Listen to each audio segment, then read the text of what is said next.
we are here on this Memorial Day weekend. We say thank you to all the veterans. So glad to have everybody here today. Well, let's dig in. We're going to talk a little bit about a summer trading plan today.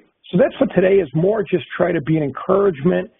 If you have a plan, keep following it. Or if you have a plan and maybe there's a few holes in the plan or needs a few tweaks, do that. If you don't have a plan, maybe start with maybe this will encourage you to get a trade going and get some consistency. And but again, like anything else, let me ask a question. For those of you who've had a plan for a while and are trading regularly and maybe making some money, does the money come just miraculously every month, or is it intentional? In other words, if you're trying to make $500 a month or $1,000 a month and you actually do it, does it just happen like Wizard of Oz? No, it's an intentional act. And so I think getting to be consistent starts with a plan, intentionality. Intentionality, hey, on $5,000, I'm trying to make X amount a month. On $50,000, I'm trying to make X. Doesn't mean you always make it, but you need a plan, right? And then once you have a plan, what does it require after that? Lots of practice and trying to get good at the craft. So that's what we're going to talk about today. I put summer trading plan with VIX in the 12-13 area.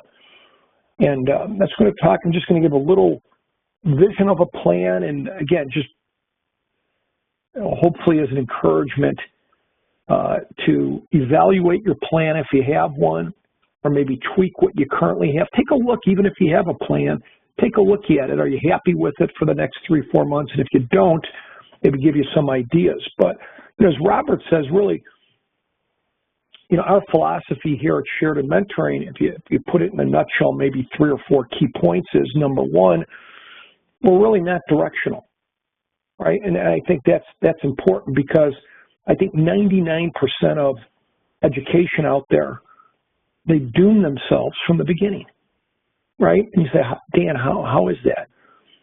They start with an opinion, right? I mean, nothing wrong. I have an opinion. We trade a lot of indexes and some busy stocks, but let's say SPX. Am I very well aware of the ranges of SPX and where it trades? Absolutely. I look at it all day long, right? But if you ask me, Dan, do you know where SPX is going every week?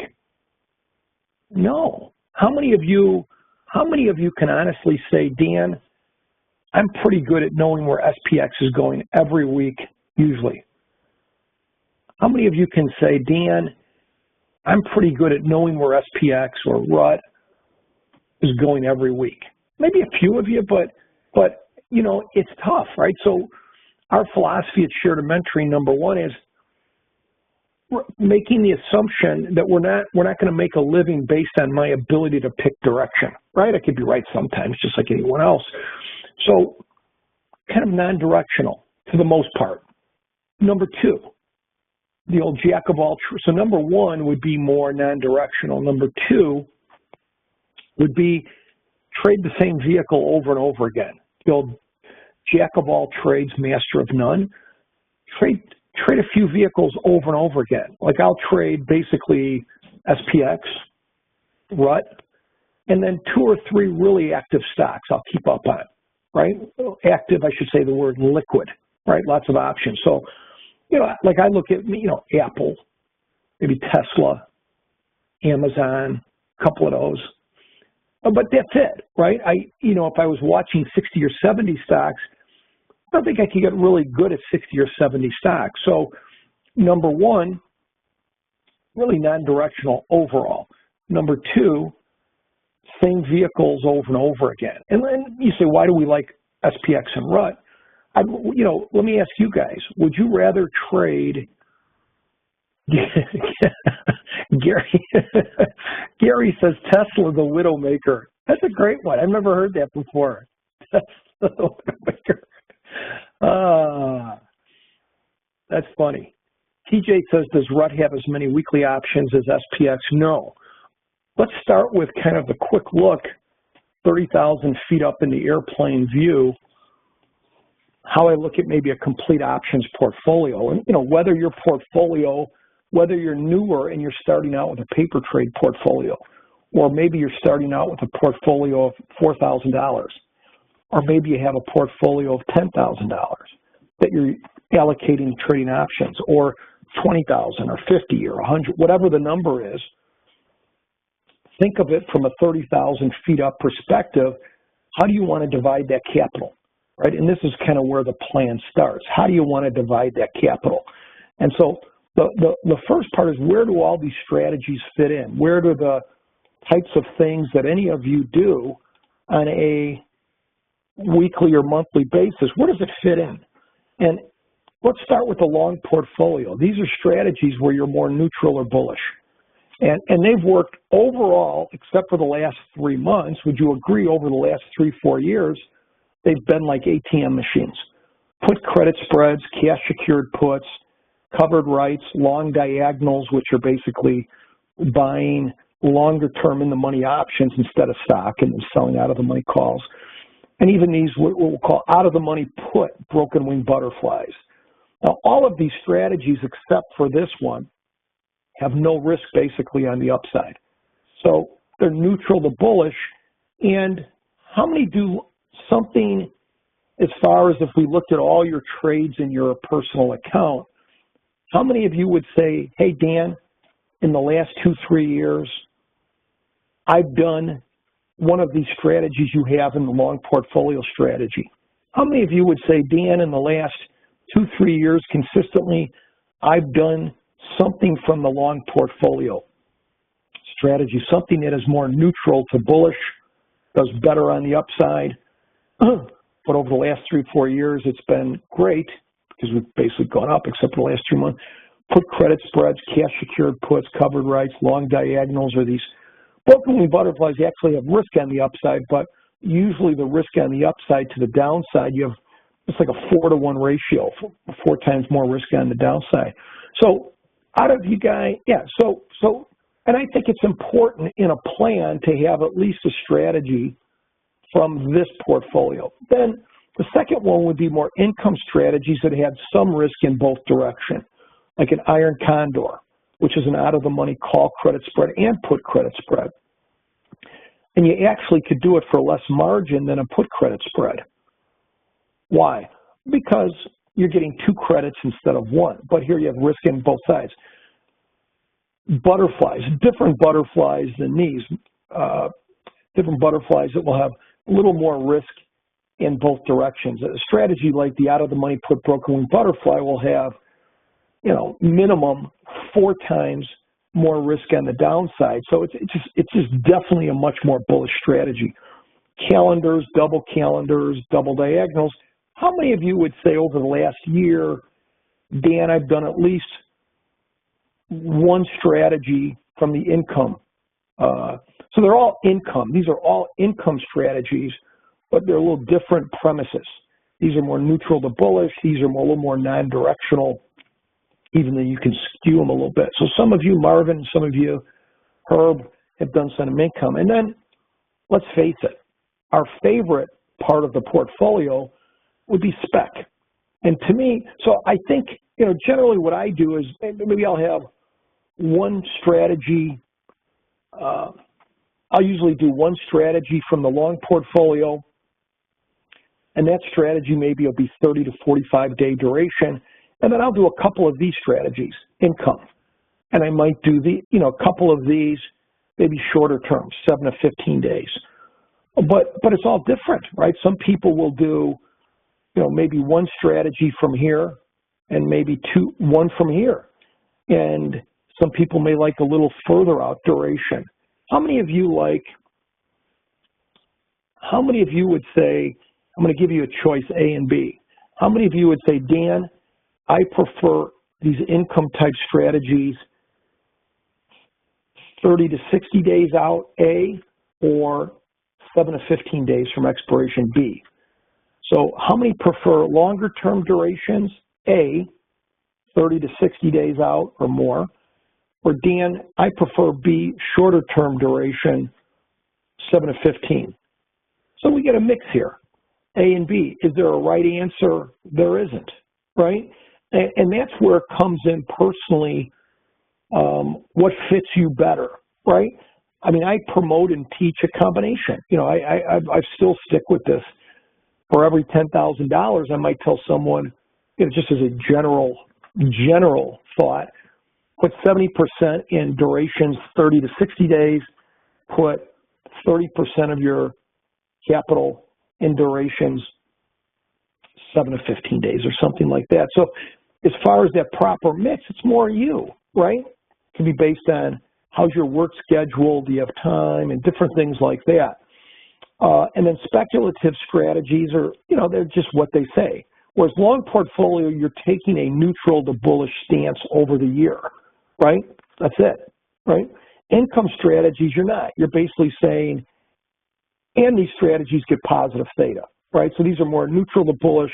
You're taking a more neutral to bullish outlook on the market, and you're getting positive theta. Here, you're really going off the probabilities and time decay more than anything. Agree? And you're just saying, hey, I'm looking to make some time decay. I'm looking to put a range-bound trade in, stay in the trade, maybe a third of the duration, and then get out and get my money. If it goes too far, I'm looking to close the trade. So it's relying on probabilities and theta, and then good risk management. Speculative strategies, long calls and puts, long debit spreads, long straddles and strangles, earnings plays, directional butterflies and calendars. And there's nothing wrong with that. I have an opinion, and you do it. You know, I like to keep, you know, if I'm trading, I usually will focus on, these are the stocks I kind of look at Apple, Tesla, maybe Amazon. But the majority of the stuff I do would be SPX, number one by far, and then some RUT. But if you did SPY and IWM, that's fine. But those are the ones. So the reason I mention it is because if I'm looking speculative strategies or long portfolio or income, I use the same vehicles. Stephen put Bob, but yeah, you know, whatever. I don't really care which stocks you do. I like to do stocks. Two criteria for stocks, two criteria. Number one, they got to trade a lot, right? Very liquid, trade a lot of options. I need to be able to get in and out, right? And you could check at the CBOE under archived option equity volume, and it can give you the top. I'm usually in the top 25 to 50 stocks. I want lots of option volume I can get out. I don't want to get reamed on the way out. And number two, usually I'm looking for stocks over $100, maybe 120, 130, because it's not that you can't play in stocks that are $30, but you know, when you're getting $30, $40, $50 stocks with implied volatilities of 14 or something, you need a magnifying glass and a powerful telescope to find the stinking premium. You agree? So I like a little more expensive stocks. Now, in the speculative strategies, what I like to do, folks, is use the same vehicles. Again, familiarity, same vehicle. So if I'm trading, you know, typically a couple income strategies in SPX every week with different durations, I get comfortable with SPX. Why? I'm looking at it 8 hours a day, year after year. So if SPX gets to maybe something that looks like a resistance or a support or runs up 6 days in a row or whatever, I may take a little bit of a speculative play with a direction in one of these.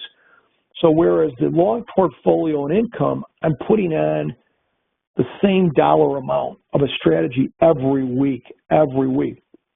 With these. Spec's a little different. It's almost like, again, I've never hunted, so excuse the bad analogy, but at least what I hear, if you're a deer hunter, right, you get up early in the morning and you sit like in some kind of chair, I don't know, up in a tree. Is that what they do, deer hunters? And you wait for hour after hour for this deer to come or whatever animal, and you do that, right? And so you're not playing consistently. And that's the thing with speculative strategies. I might have X amount of dollars allocated to the spec trades, but I might only play, thank you, Herb Deerstein, I might only put a trade on every couple months. Why? Because let's say I'm playing SPX, what was the range without even looking? What was the SPX, what's been the SPX range since we hit the highs in January, I think 26th, and the correction environment started. But basically, from the end of January to now May, without looking, what range have we been in? 26 to 28, right? You don't need to be a rocket scientist to know that. You don't need to have 7 technical analysis classes from University of Chicago or Berkeley to know that. All you need is a pair of eyes, watch the market, and you'll see. And as you see that, let me ask you a question. Over the last 3 months, did we bounce off 2,600, and that's where the 200-day moving average was near there? Did we bounce off there a decent amount of times? Did we kind of bounce off there a decent amount of times? So what's the point? During that time, are we having some long portfolio and income strategies in SPX? Yes, but I'm also, because these are the vehicles I'm looking at, you're noticing it's at bouncing off 2,600, right? Now, when it was near 2,600, was the VIX high or low? When it was near 2,600, was the VIX high or low? When it was near 2,600, was the VIX was higher. So I probably didn't look at calls. What did I look at?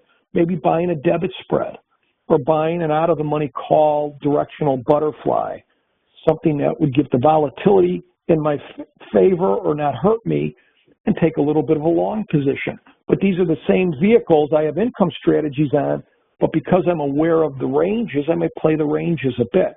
So starting with the complete options portfolio, now let's dial into a little bit of a summer trading plan. And this is just a sample. This isn't, and this is just an intentional plan. I purposely put it at a small dollar amount.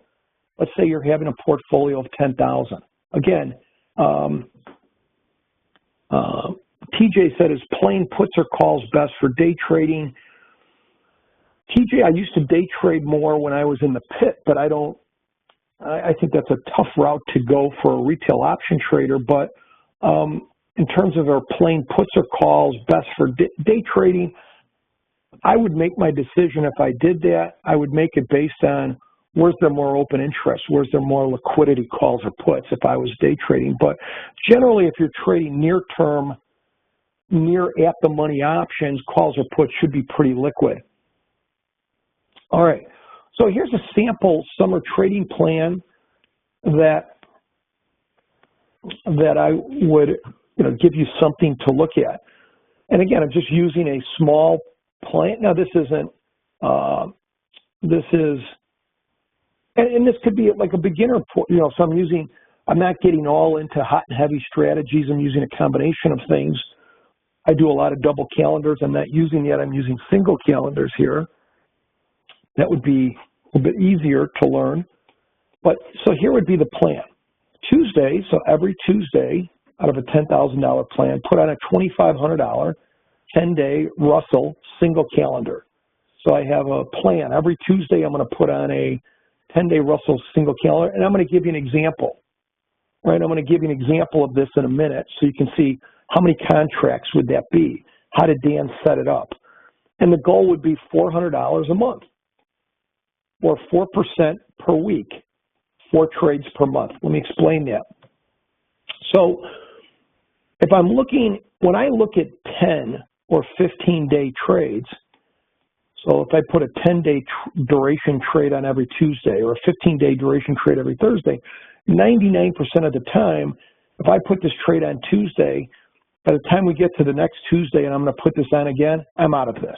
So I'm not overlapping capital and adding capital, right?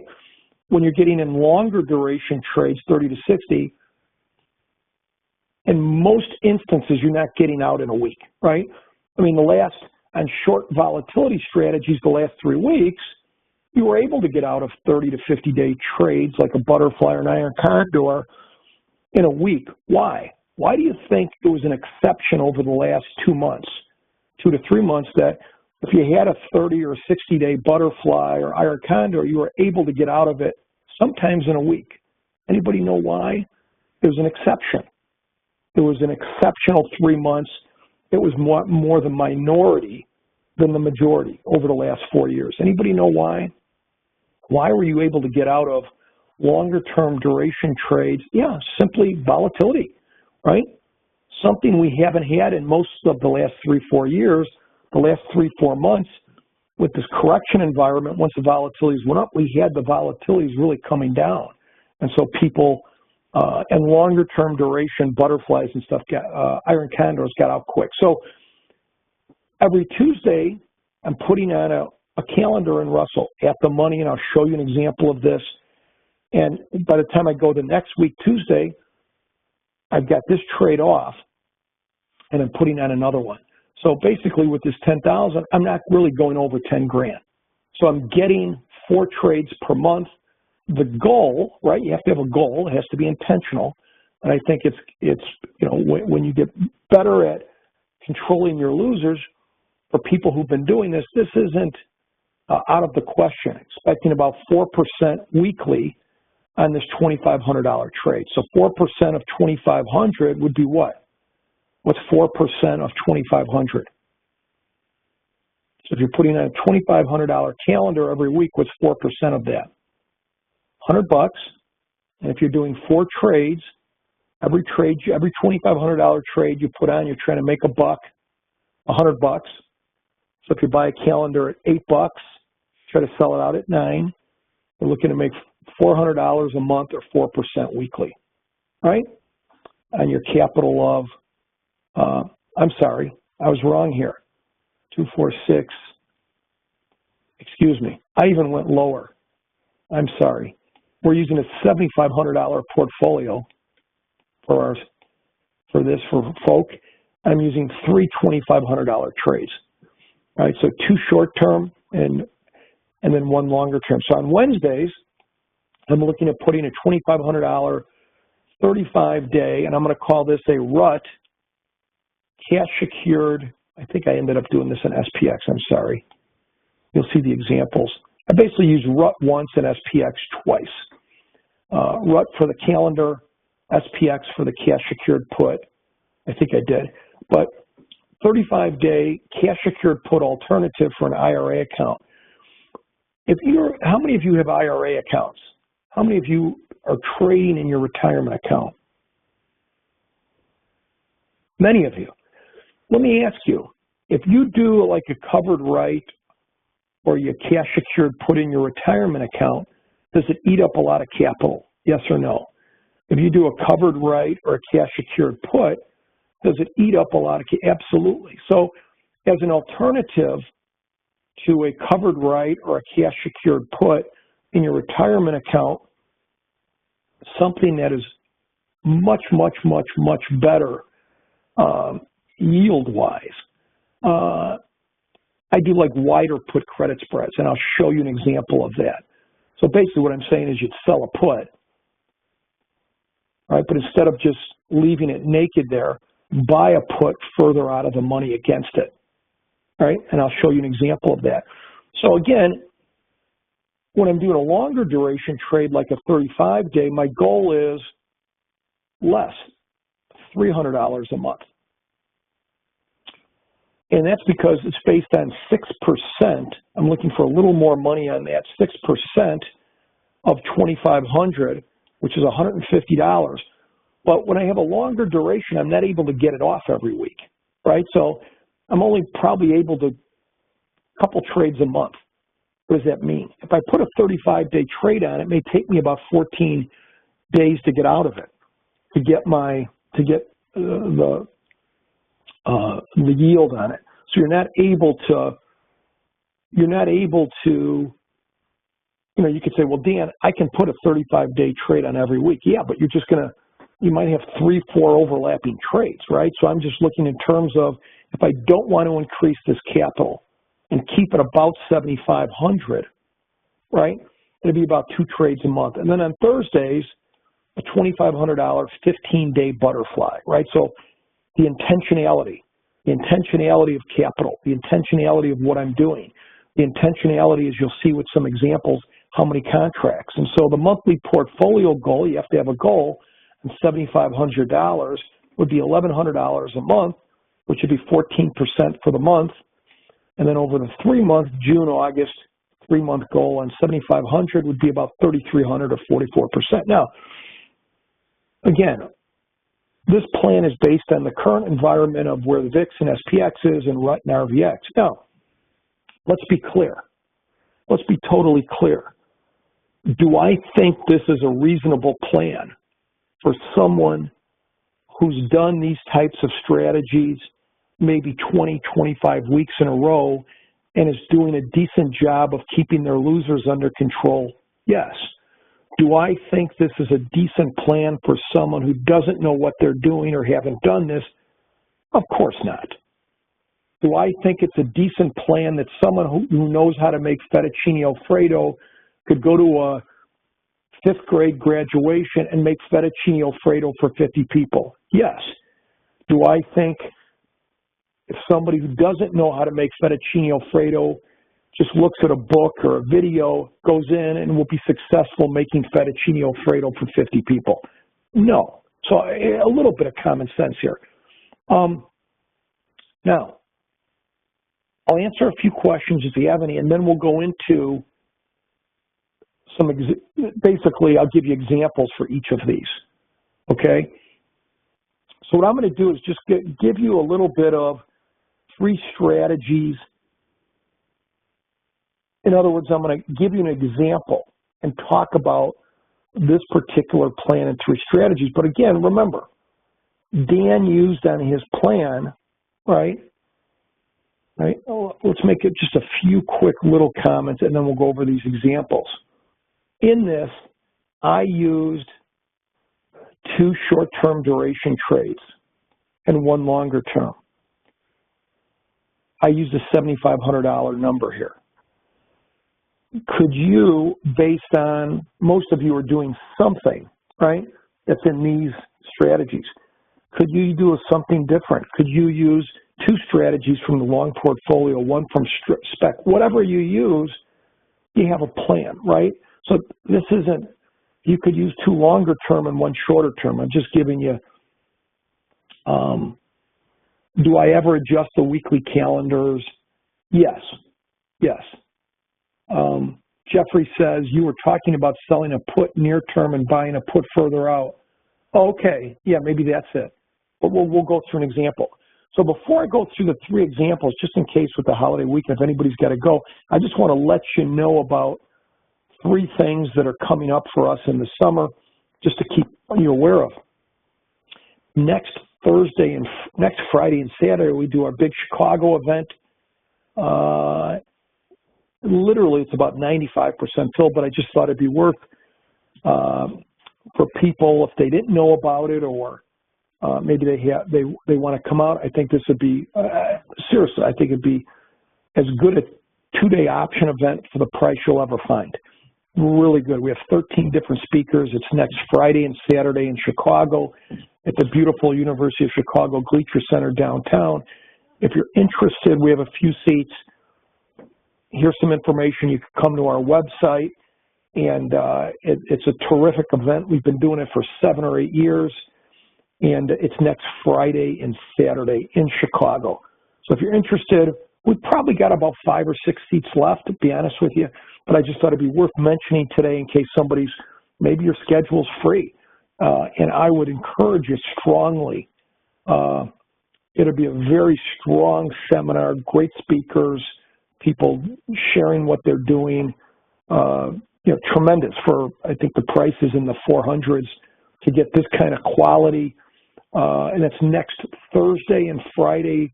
Thanks, Fulvio. May 31st, June 1st. Thursday and Friday of next week.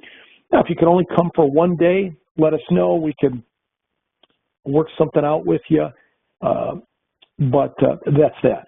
Second thing is, we have a free webinar, June 5th, not next week, but the week after.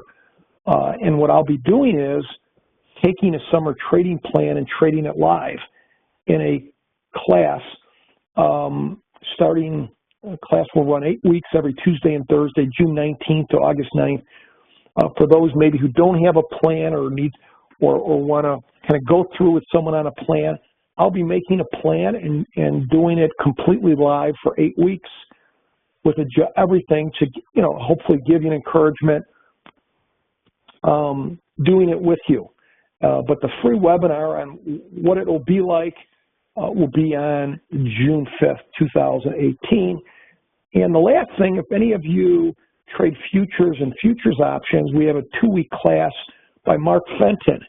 And he's been mentoring with me for a long time.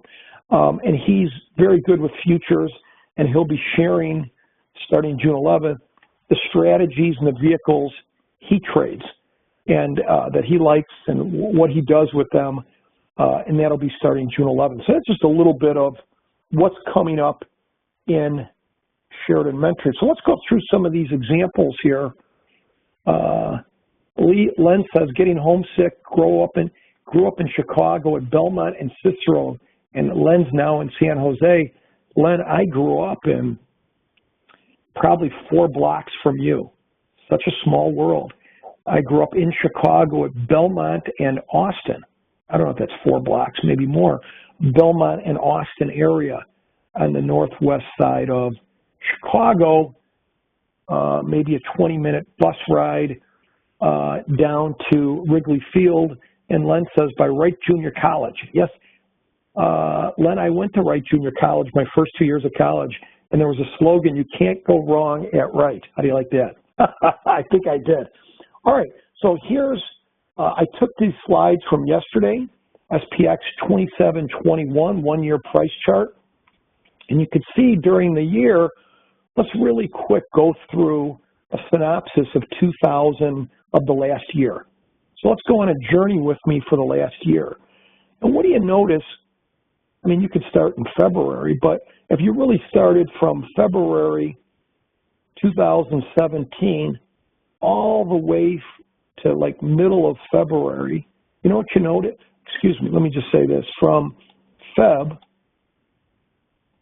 to September 2017, what did you notice? SPX was in a range about 2350 to 2500. So if I ask you, how do you think in February to mid-September 2017, we were slowly uptrending, very range bound of 150, 175 points. How do you think people doing iron condors and range bound trades or covered rights or directional upside, how do you think they did during that period, February to September 2017? How do you think? Pretty well. In other words, and I'm being joking here, but not too far away from it, during February to September 2017, for the most part, if you consistently lost money on covered rights or iron condors or butterflies, you had to try at it. In other words, when you're taking an SPX over a 7-month period and there's only a 150-point range, 175-point range, would you agree? Difficult to lose money on range-bound trades, right? Also, so income trades very well, even if you didn't know what you were doing. Why? Because they didn't move far enough. Long portfolio strategies, wonderful. Why? Because the market was going up. Once we got in middle of September 2017 to the end of the year, well, it's a little more, it's like somebody changed, it's like you guys were playing Pac-Man level 1 and somebody changed it to Pac-Man level 3. You say, Dan, what do you mean? Well, instead of having a 150 or 175 point range over 7 months, over 3 months, we basically had a range of 25 to 2,700, 200 points. Dan, say that again. From middle of step to the end of the year, we had a wider range, 200 points, over 3 months than the previous 7 months had 150 to 175. Now, it was still low volatility. Now, during this, did people in the long portfolio part of this long portfolio strategies, how do you think those did? How do you think long portfolio strategies did? They did awesome. The only long portfolio strategy that struggled during that period, because all the long portfolio strategies have no risk on the upside except the out-of-the-money put broken wing butterflies. Those struggled a bit as we got into the later part of the year because the volatility was so low, 9 or 10, and that was really hurting it. And actually the volatility went up at times, but it was low, and you had this fast range. But for long portfolio strategies, it was fine. Now let me ask you, for range-bound strategies like iron condors and calendars, how do you think this period was? How do you think it was? It was, it was more difficult than this. It depends on what you did. We switched over from, as the volatilities got consistently in this period, they were 9 and 10 in VIX. We switched over, did a lot of long Vega double calendars and stuff, and they did really well. It's just doing iron condors during this period is like hitting your head against the wall. So I think during here it required a little tweaking to some of the strategies, but it was definitely more challenging because you had more movement.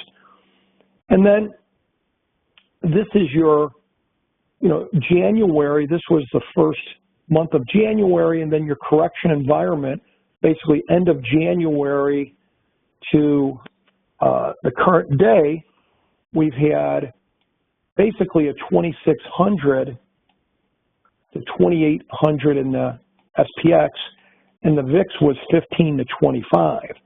And then what has happened over the last 7 weeks, we've kind of broken out, I think, of this correction environment because the range, instead of having a 200-point range for most of the last 7 weeks, we've had a 100-point range, 26 to 2,700.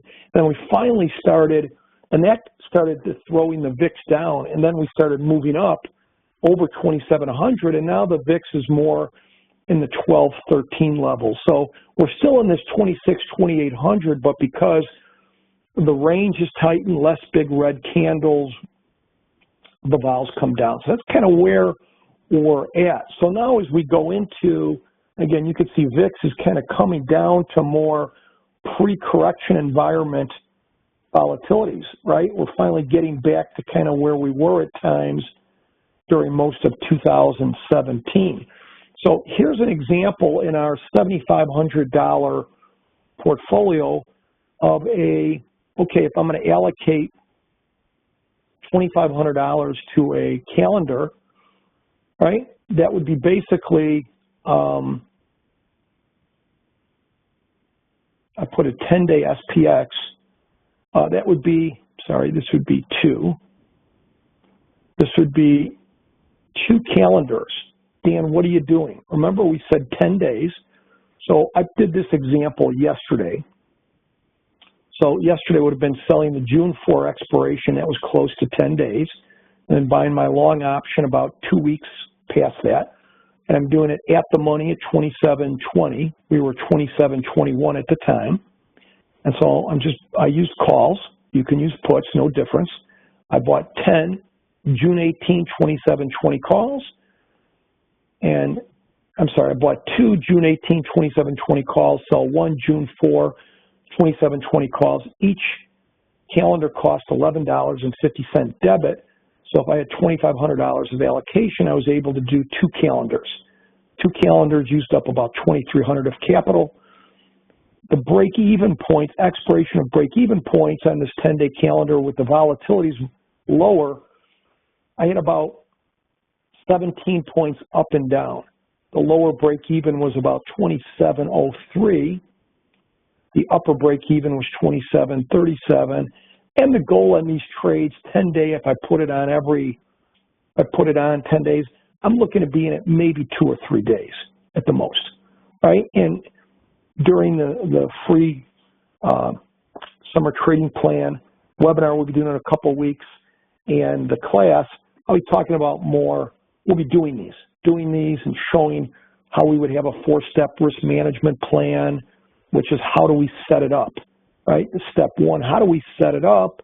And you can see here, you know, we're setting it up 10 days from expiration. We're setting it up at the money, which ones we buy, which ones we sell, and then we'll get into what's the profit target and max loss, right? That's step 2. You got to have a plan, P&L and max loss. Step 3, when do we adjust? If we adjust, you don't have to. And 4, how would we adjust? So you have a plan on every trade that you follow. So here'd be a 10-day single calendar. And the next one would be, now we're going into RUT. Here's a 1-year price chart. RUT has been more up, and away, right? RUT is more at your highs, right, from a price chart, whereas SPX is, you know, still working its way up. We're still 100 points. You know, we're still off the highs a bit, right, of 28.72 on January 26th, but Russell's kind of leading the way. Len says if you have a bigger account than 7,500, would you do more contracts? Yes, I would do more. Yes, that's the biggest difference. So here's Russell, and this is where we're going to do a 35-day cash secured put alternative in RUT, and we'll do a put credit spread. So first of all, why would I rather do, what is a reason I would rather do a long portfolio strategy like a cash secured put or covered right or something like those strategies? Why would I rather do it in RUT or SPX than a stock? What would be a reason? Why would I rather do a long portfolio strategy like a cash secured put, neutral to bullish, covered right? Why would I rather do it in SPX or RUT than a stock? Less volatile, less risk, more diversified, right? I want to get assigned on the stock. I don't have to deal with the dividends, but also if I'm dealing with Tesla and something goes wrong, I'm with that stock. If I'm dealing with Apple and Warren Buffett says I don't like Apple anymore, I'm in one stock, right? So RUT is made up of an index of 2,000 stocks. SPX is 500. And the volatilities on RUT, the implied volatilities or option volatilities on RUT and SPX is generally much less than most of the stocks. So if I could do it, you know, because, you know, in your retirement account, you're kind of trying to, or your long portfolio, you're trying to beat the market, right? And so you're taking a long-term bullish perspective. So I'd rather do it in the index. It's a lot easier, less time. So here's one in RUT where obviously if you did a cash secured put in RUT in your retirement account, would it cost you a lot of money? Yes or no? If you did a cash secured put in RUT or SPX every month, would it cost you a lot of money? It costs you a fortune. So how do you get around that? What's the loophole? Do wider put credit spreads. So I'm selling the put, right? But I'm going to buy a put against it, right? Why? I get better yields and less capital. So here's the instance with RUT at 1626. I go 35 days out. I go to the June 29 expiration. I sell a 20 delta put. So I'm just using the delta to find get a good probabilities in my favor, sell a 1565 put. So it's about 61 points out of the money for a 35-day trade. Obviously, I could have got a lot more room if the volatilities were higher, but the volatilities are much lower now than they've been 3 months ago. So I sell a put at a 20 delta, and then I go 15 points more out of the money to buy a hedge, right? And the credit spread would be $1.80. So my margin would be, or risk would be $1,320 times 2 is $2,640. In other words, your risk on this is the difference between the strikes, which is 15. So I have $1,500 of risk for every credit spread, right? Since I have, so for each credit spread, I have $1,500 of risk less the credit. So my total risk for one contract would be 1,320. 1,320. And if I do two contracts, which I'm doing here because I want to utilize, I'm sorry, this should be $2,500. I'm using about $2,500. So if I do two contracts, I'm going to eat up, this is about $2,600, close to it. And my expiration yield here, that's my expiration graph. This is the current price of the underlying. So the expiration graph, if you take the credit of $180 for every one contract, divided by your risk of 1320, you get about 13.6% expiration yield. Expiration yield. Ash says if you wanted to do this alternative on SPX, what is the spread between the strikes? I'd probably do 20 wide. SPX is much higher price. So here's an example of this. And again, when we do the free webinar and we do the class, I may be using some different strategies in my plan for the summer trading plan. But this is what I think some people would like to use this type of a strategy. And then the third one, this is something I do on a regular basis. I usually put it on Thursdays, but yesterday when I was doing the slides, it happened to be Friday. And so I used the June 8th expiration yesterday. That was the closest one to a 15-day. That would have been a 14-day.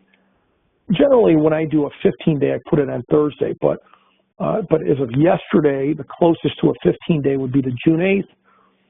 And so for this, to utilize capital of $2,500, I do three contracts.